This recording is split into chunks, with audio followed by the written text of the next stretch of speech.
సమాజమే దేవాలయం, ప్రజలే నా దేవుళ్ళు అని నినదించి అట్టడుగు బడుగు బలహీన వర్గాల ప్రజల సంక్షేమానికి అనేక పథకాలు అమలు చేసి స్వచ్ఛమైన సమర్థవంతమైన పాలనతో తెలుగు జాతి గౌరవాన్ని ప్రపంచం నలుమూలలా వ్యాప్తి చేసిన మహానుభావుడు ఉమ్మడి ఆంధ్రప్రదేశ్ మాజీ ముఖ్యమంత్రి వర్యులు స్వర్గీయ డాక్టర్ నందమూరి తారక రామారావు అని మంగళవారం మధ్యాహ్నం శాసనసభ సభాపతి చింతకాయల అయ్యన్న పాత్రుడును కలిసి తెలుగు శక్తి అధ్యక్షుడు బివి రామ్ వినతిపత్రం సమర్పించారు.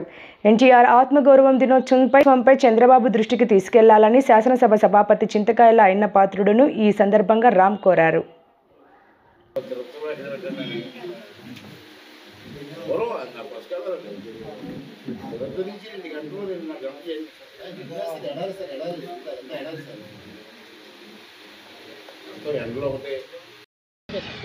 నా పేరు బివి రామ్, తెలుగు శక్తి అధ్యక్షుడిని.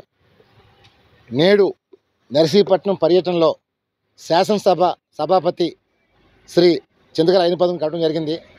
ముఖ్య ఉద్దేశం ఏంటంటే, రేపు ఏదైతే మే 28 ఎన్టీఆర్ జయంతి ఉందో అది ప్రభుత్వ పరంగా చేయాలని, నాడు ఆ రోజు తెలుగు జాతి ఆత్మగౌరవ దినోత్సవంగా ప్రకటించాలని చెప్పి తెలుగు శక్తి మనవి చేసుకుంది. ఎందుకంటే మేము అయ్యన్న పాత్రుడును కలవడం ముఖ్య ఉద్దేశం, నాడు ఎన్టీఆర్ పార్టీ పెట్టినప్పుడు అయ్యన్న పాత్రుడు గారు చేరిన వ్యక్తుల్లో తొలి వ్యక్తులు అయ్యన్న పాత్రుడు గారు.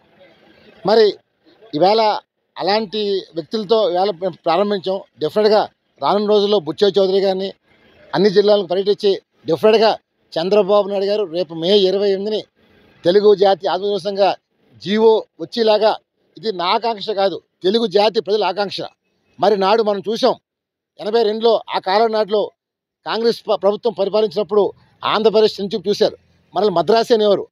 ఎన్టీఆర్ మేము మద్రాసే కాదు, మాకు తెలుగు రాష్ట్రం ఉంది, మాకు తెలుగు జాతి ఉంది అని చెప్పి పౌరుషం చాటి తెలుగువారు ఆత్మగౌరవం నిలబెట్టారు. మరి నాడు కాంగ్రెస్ పార్టీ వాళ్ళు ప్రభుత్వాన్ని ముఖ్యమంత్రులు మార్చేస్తుంటే ఇది చూసి సహించలేక, భరించలేక, ఓర్వలేక నాడు ఎన్టీఆర్ పార్టీ పెట్టి 9 నెలల్లోనే ప్రపంచ స్థాయిలో తెలుగు సృష్టించారు.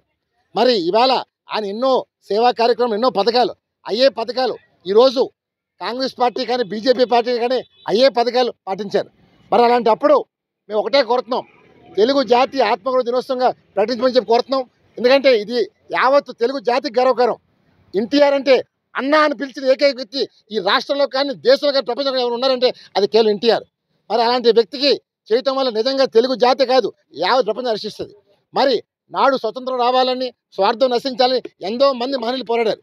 కానీ తెలుగు వారు ఆత్మగౌరవం కోసం పోరాడే ఏకైక వ్యక్తి ఇవాళ ఎన్టీఆర్.